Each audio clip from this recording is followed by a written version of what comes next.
Let's go to Egypt now. Egypt will reportedly be sending a peacekeeping force to Syria in the coming days. That's according to some media reports out of the region. They say Egypt is working alongside Russia, Iran and Turkey to administer a nationwide ceasefire in Syria. Cairo and Ankara have had frosty relations in the past, so if confirmed, it would be a significant move. Egypt is already backing the Saudi-led coalition in Syria with military air support. Well, let's get you more on that story now. I'm joined live from Cairo by Yasser Hakim. Yasser, of course, this is quite rather groundbreaking news, if it is true. At this stage, can you confirm whether Egypt will indeed be sending peacekeepers and the extent of Egypt's involvement in Syria? Well, there's nothing coming out of Egypt about this. We did not receive any formal statements by anyone from the Egyptian officials saying that Egypt will send troops or peacekeeping troops to Syria at all.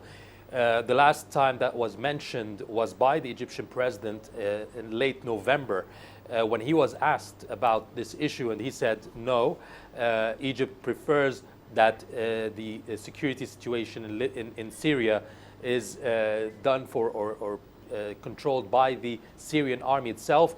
There could be support to an army, but that Egypt does not prefer to interfere or send peace troops to Syria.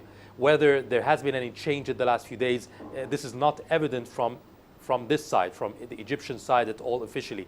Egypt is known to be one of the top 10 countries that do send peacekeepers around the world, with around 3,000 soldiers. Egyptian soldiers are dispatched around the world as part of the peacekeeping nations. That's also the first, the top country in the Arab world to do so.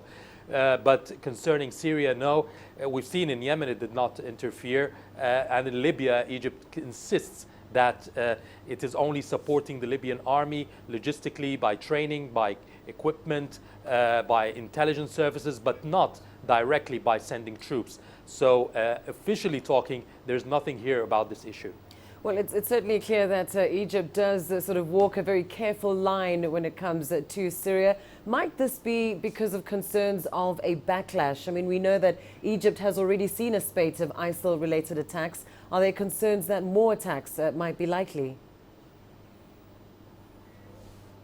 Exactly. This is a very sensitive issue. Egypt is already cracking down on militants and terrorists in the country, especially in the northern Sinai region. The army is preoccupied with fighting the terrorists in northern Sinai, also by trying to strengthen the borders with Libya on one side, and obviously with Gaza on the other side, where militants have been infiltrating from both sides on the western and the eastern borders. So this has also been a concern for the army, as well as obviously trying to track any militants inside the country.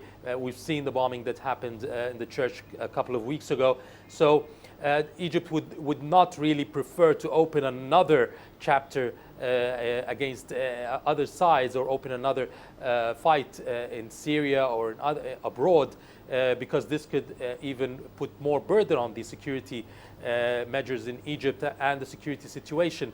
So it's quite a heavy burden as it is. To open up a new channel is not going to help in any way. So Egypt prefers to take the political solution, the diplomatic solution, and also to support the armies of other countries rather than interfere itself with its own army. All right, we'll have to leave it there, but thank you so much, Yasser Hakim, live for us there in Cairo.